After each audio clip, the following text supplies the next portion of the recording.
I am currently home for Christmas, hence the background that you all miss and tell me repeatedly. Do you watch the videos for me or the background? Yeah, because don't answer that. It was Christmas. I asked for books. I had a specific list. I didn't just say just get me any books. So no surprises, but well, surprises for you. Surprises you don't care about, but that's life. That's every day. Book 1, Jerzy Kosinski's The Painted Bird. Apparently this is just one of the most horrendous books to try and read. Not because it's bad, but because of the subject matter. It's about a kid going through World War II. Or is that Grave of the Fireflies? What's this one? It's about a kid in World War II, correct? Do you think that Ryan Gosling would be good looking if you just saw him in the street? Because if he had his shirt off, yes. But shirt on, apparently this is terribly harrowing. Book 2, The Diving Bell and the Butterfly. I read this that day because it's very small and it takes about an hour to read. Everyone should probably know what this is about by now. It's a guy with locked-in syndrome writes it by blinking. Somebody writes it down for him, he doesn't.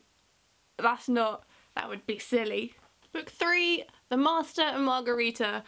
I wanted to read this for ages, apparently it's incredible, but I'm gonna be at a loss to explain this to you in a small amount of words. It's about the devil and something about the Russian literary world and Pontius Pilate and love, and it's a fable, maybe.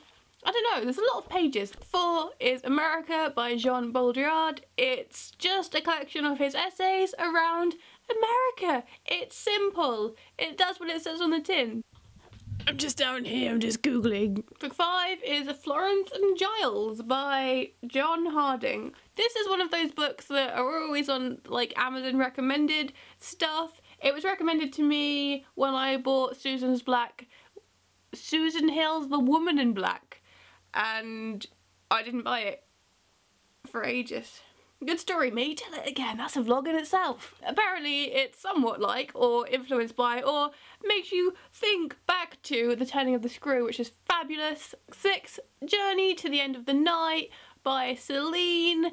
This is a first-person narrative life event story by Celine. Really just quite disgusted with society, etc., which I like. Book 7, Darkness at Noon by Arthur Koestler. This is about a totalitarian, sorry, I've been out and I'm quite flustered. Totalitarian government in Russia, he gets arrested, and this is his thoughts and reflections upon life within prison. Also, like Jesse Eisenberg and Michael Cera, if they were just at a party, say they're at New Year's, would you notice? I think I would notice Michael Cera. I love the weak chin. Book 8 is Butterfly and a Typewriter by Corey McLaughlin. It is a biography of John Kennedy Toole, who wrote possibly my favourite book ever written, if Jonathan Safran Foer didn't exist, just Confederacy of Dunces, which was never published during his lifetime, and then he killed himself at the age of 32. He posthumously won the Pulitzer for that book, and it's just got the most incredible cast of characters. This is about his life. Apparently it's very interesting. Book 9 is The Amber Chronicles. I was just looking for something that was a big series that wasn't A Song of Ice and Fire, because I read a lot of literary fiction, and the genre fiction that I have read I've just bloody loved. So I was trying to get into that a bit, and this had incredible Amazon reviews.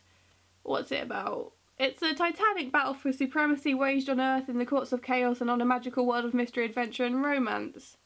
Doesn't sound good when you...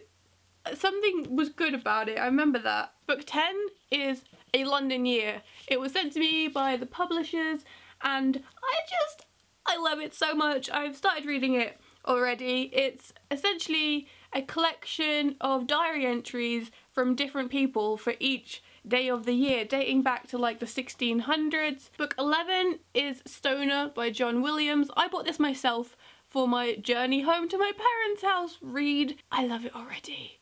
It's just an entire man's life, and it's incredibly unremarkable, and it starts out by saying, you know, he's dead and no one really remembers him. The only trace of his life is sort of his name on some sort of manuscript that he wrote for his PhD or something, and then it's the just sad and melancholy journey of a man, but it's written so beautifully.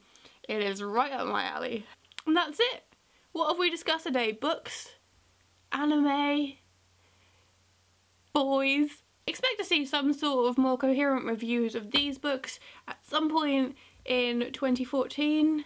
Let me know if you've got any books for Christmas, what they were, if you've read any recommendations. Book stuff. Let's talk books.